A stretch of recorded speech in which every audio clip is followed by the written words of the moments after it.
Paddington's first Christmas with the Browns was a day to remember. The night before, on Mrs. Bird's instructions, he'd hung a pillowcase on the end of his bed, and next morning he found to his surprise that it was full of parcels. Paddington liked parcels, and he lost no time in opening them. There was a chemistry outfit,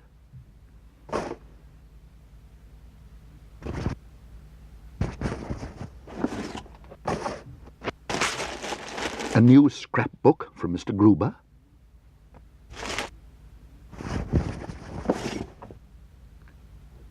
and a xylophone. Soon the whole house was awake.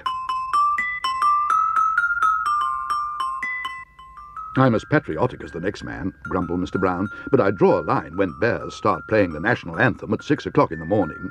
"There's no need to stand to attention, Henry," said Mrs. Brown. "I'm not standing to attention. I'm stuck to the floor. Look." "Oh, gosh," said Judy, "that must be the instant glue I gave him for his new scrapbook." "Christmas," groaned Mr. Brown. "Perhaps you'd like to give a hand with the dinner, Paddington," said Mrs. Bird. "There's a lot to be done." "I could test your gravy with some litmus paper from my new chemistry set, Mrs. Bird," said Paddington. "Bears are very good at testing gravy." See what I mean? Paddington had never eaten one of Mrs. Bird's Christmas dinners before, but he had to admit it was worth waiting for. The table was groaning with good things. There was an enormous plate of turkey to start with, which he soon polished off.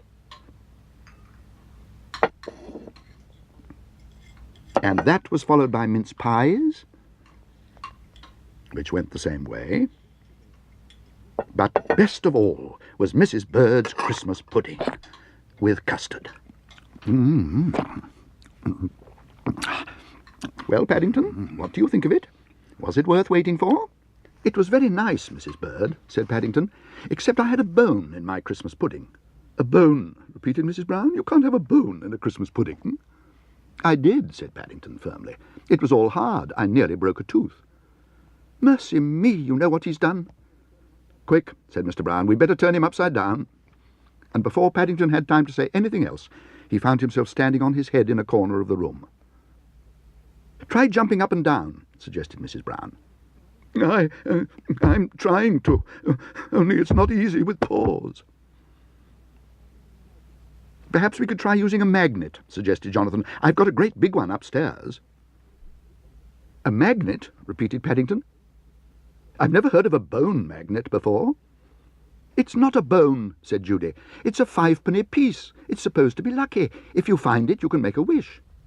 "Lucky," repeated Paddington. "I don't see anything lucky about nearly swallowing a 5-pence.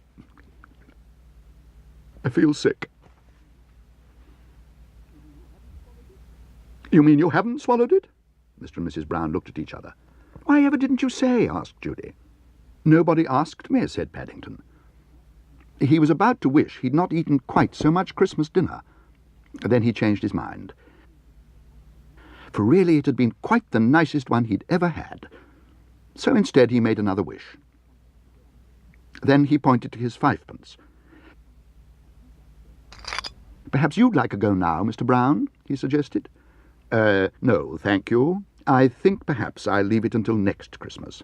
And the way time flies, it won't be long to wait." "That's funny, Mr. Brown. That means my wish is starting to come true already."